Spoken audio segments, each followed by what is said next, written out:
YouTube, Joyboy here. So today I want to talk about Luffy's greatest challenge. And so when someone may bring up what Luffy's greatest challenge might be, I feel as though the vast majority of people would point to major enemies or villains that Luffy must overcome during his journey.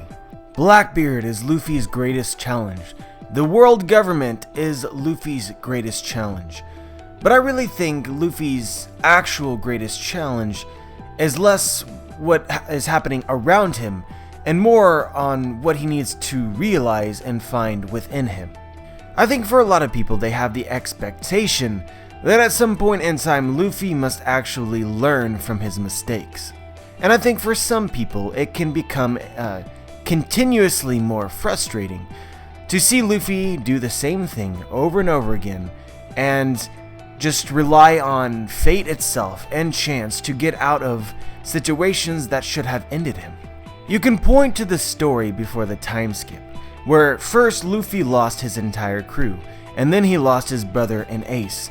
And I think you could point to that and say, Luffy, this is what happens when you rush headlong into danger and you don't think about the consequences. This is what happens when you're not strong enough and you are overconfident in your abilities. Do you want this to happen again?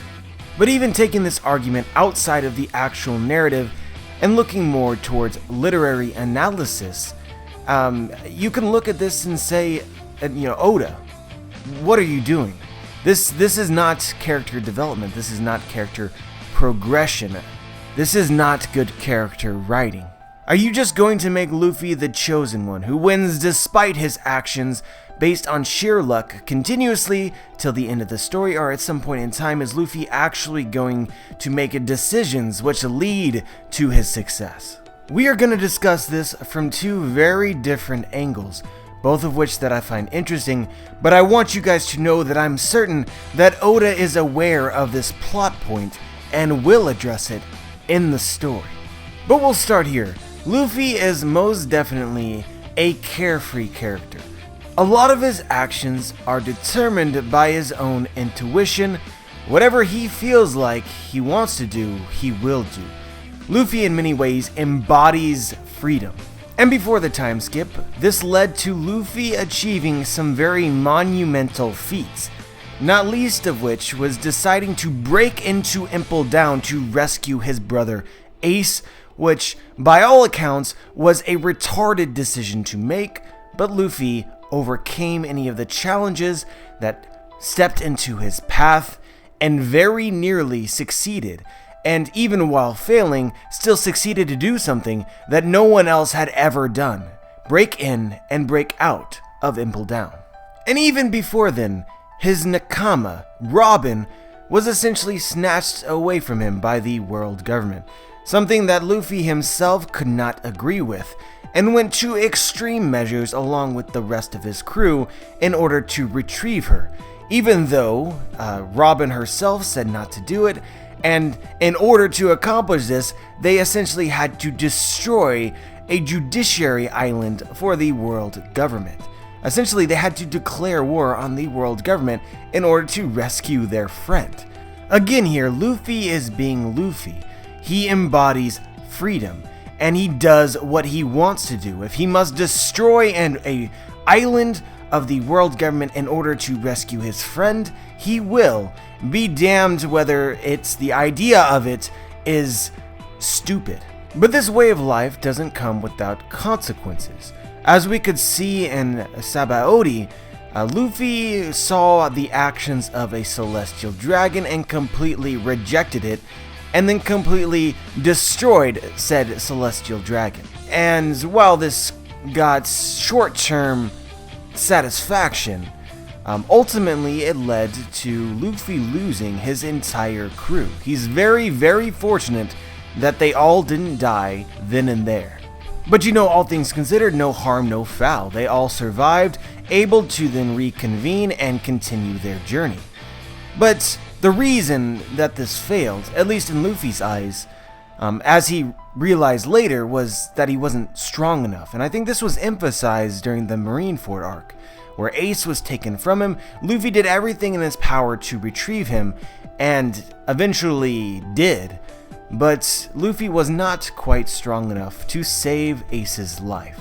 Luffy took that pretty hard. Marineford was a huge wake-up call for Luffy, that through Sabaody and Marineford, Luffy came to realize that he wasn't strong enough, and that is essentially what justified the 2-year time skip. Luffy then took it upon himself to make himself strong enough. But being strong enough is not always going to solve every problem that Luffy will ever have.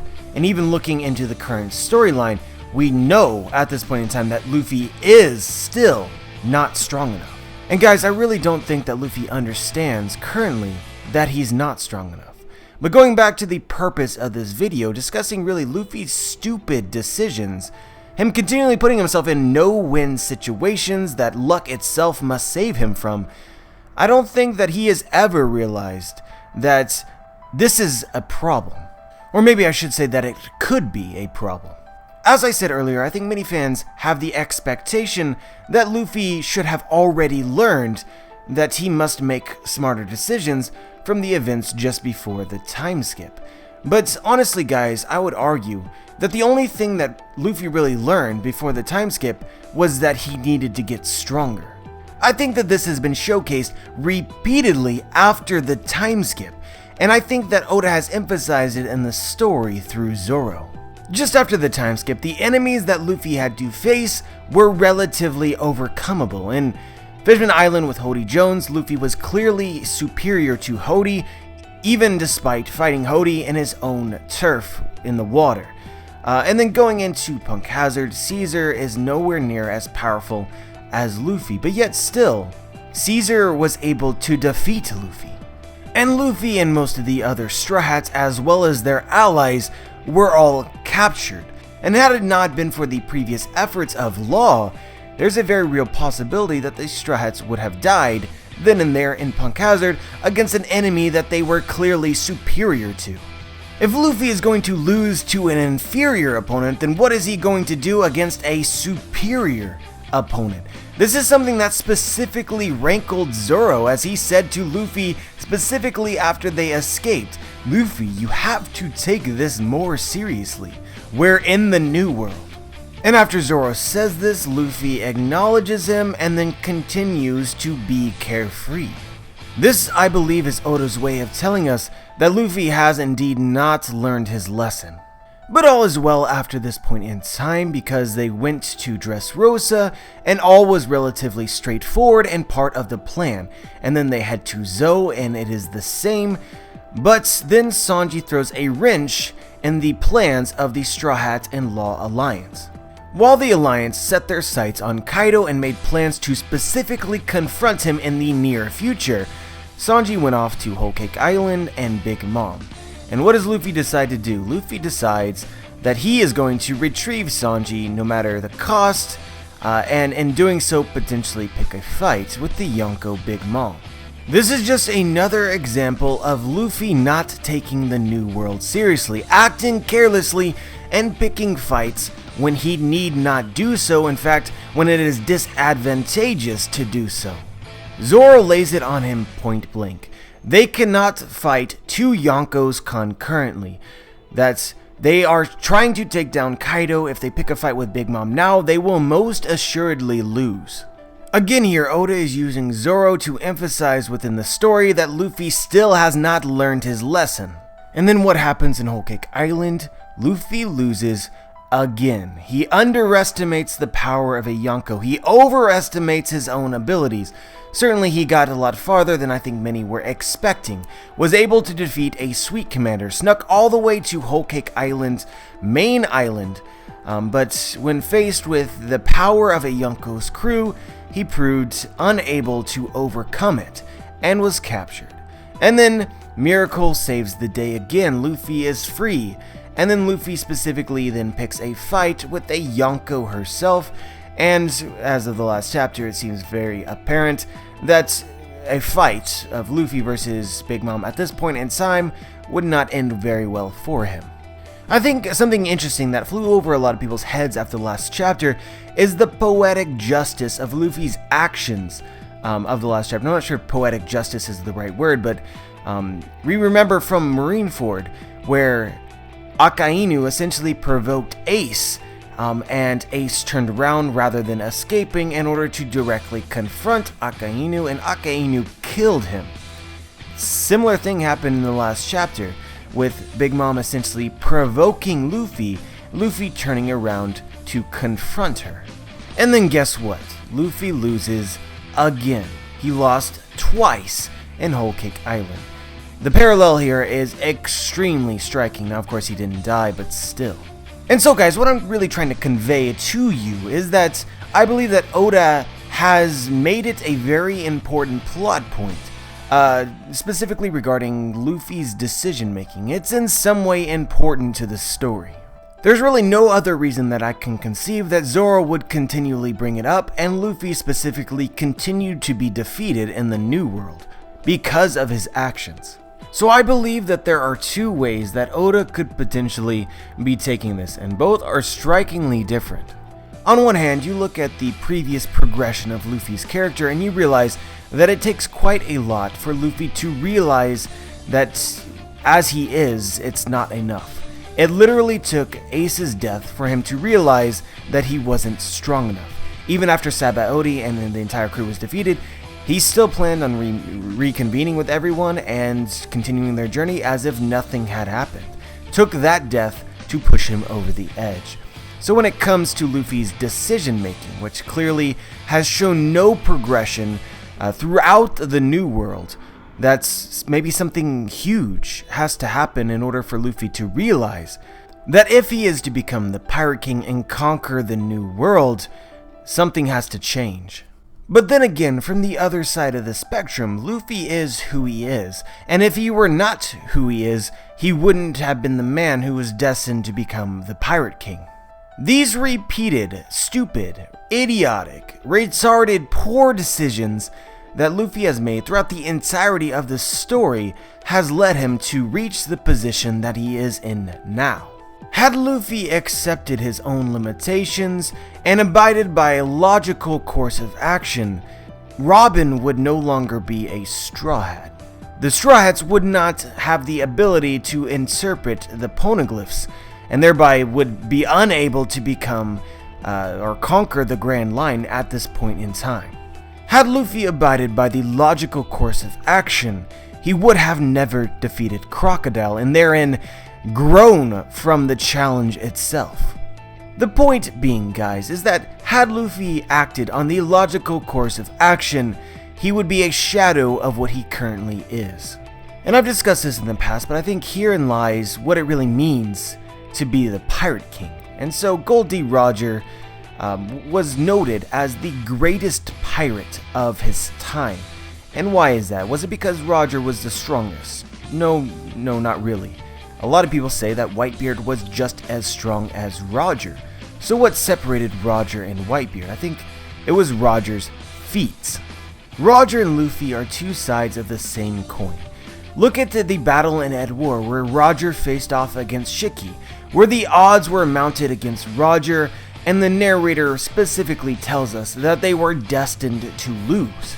But they didn't lose. And why didn't they lose? Fate itself intervened, created a storm which destroyed half of Shiki's fleet, allowing the Roger pirates to fight their way out of an unwinnable situation. I'm pretty sure Roger became the Pirate King not because he was the strongest, but because he continually achieved the unachievable. Conquering the Grand Line, which is Roger's biggest feat and the thing that ultimately pushed his name over the edge so that the world would unanimously come to call him the Pirate King. What exactly is special about that feat? And I think what's special about it is that no one before him was able to do this. Roger achieved the unachievable. Garp specifically tells us that Roger was almost constantly in danger and put himself in danger and always escaped alive. The point being here, guys, is that Roger became the Pirate King, putting himself in unwinnable situations, essentially overcoming the odds. And this is where you get into the great philosophical question, which is that if you wish to put yourself on the level of a Pirate King, you must first aspire to achieve that which others consider to be unachievable. Essentially, you have to dream big, and you have to be reckless, daring, and make stupid decisions. Luffy will obviously be the next Pirate King, and he has repeatedly done things that others considered to be impossible. There's a huge list of things that I could bring up here, but it's this very same mindset that makes it possible for Luffy to become the Pirate King that is currently making it impossible for him and his crew to likely survive long enough to make it there. And guys, I fucking love that Oda is seemingly going to try and address this. And so which is it, guys? Does Luffy need to learn, or does he not? And I think the answer, as with most things, falls somewhere in the middle. Choosing your moments would be a common phrase used. Like, look at this example in particular.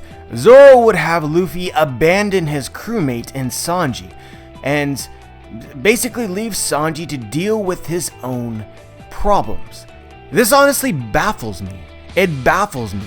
Because going back to previously in the story, Zoro and Luffy and everyone else fought to retrieve Robin. I don't see how these situations are any different. Zoro talks about a no-win situation, having two Yonkos with their sights set on you at the same time, but did he not understand that the world government is the singular most powerful entity with the entire world, and by retrieving Robin and attacking CP9 and specifically attacking Enies lobby, they were incurring the wrath of said organization? Zoro acts like Sanji decided to go to Whole Cake Island, but Sanji didn't decide that. He was forced to, because they were threatening Zeph's life. Just the same as you could argue Robin chose to abandon the Straw Hats and join CP9, but no, they forced that upon her by threatening the lives of the Straw Hats. The parallels here are extremely striking, yet for some reason Zoro sees these two situations differently. His thinking has in some way changed. It's almost as if the stakes themselves have gotten to him. And I think the stakes themselves have gotten to a lot of readers as well. I don't think Luffy needs to change everything about his decision making. I think it is very anti-Luffy to not go after a Straw Hat crew member who is in danger, such as Sanji just was. But I think that in certain aspects, such as revealed in his fight versus Caesar and Punk Hazard, Luffy must change. He must carefully approach his enemies and make decisions prudently. Earlier in the Whole Cake Island arc in the Tea Party, we see Luffy tries to leave Capone's body and Nami has to restrain him. Later we see, as Sanji tries to lead Luffy away, Luffy decides to break free and get a singular punch on the Yonko Big Mom. These are the kinds of things that Luffy should not be trying to do. They're unnecessary. But anyway, guys, just to get to a point here and wrap this all up, I do think that something extremely dramatic and important will happen to change Luffy's mindset. But I don't think it will change who Luffy fundamentally is, because in doing so, he wouldn't be the one person in the entire world destined to become the Pirate King. But what could this event be? And guys, I'm not going to speculate about that specifically in this video, but I will be doing a video in the future which will cover at least potentially what could be part of this inspiration, or at the very least discuss this a little bit further in a very interesting way, which I've actually specifically foreshadowed within this video, channeling my inner Oda skills. But anyway, guys, I made this video specifically for those out there who were saying that Luffy has been a disappointment, that One Piece has been a disappointment since the time skip because Luffy has yet to learn. And I want to make it known that I definitely believe that Oda will address this in one way or another in the future. I believe that he is setting that up. Whether it's because of an event which will change Luffy's perspective, or the realization that Luffy himself does not need to change, because in doing so, it would take away his ability really to become the Pirate King. And from this perspective, Luffy would then just be the chosen one, who wins because of fate itself, and of course his own determination and willpower. But anyway, guys, let me know what you think. Let me know if you agree or disagree and why. Share your thoughts. Like the video if you like the video, dislike the video if you dislike the video, or if you dislike the video, also like the video, or if you like the video, actually I would prefer it if you didn't dislike the video if you like the video. But anyway, guys, let me know what you think. Subscribe if you haven't, and as always guys, have a wonderful day.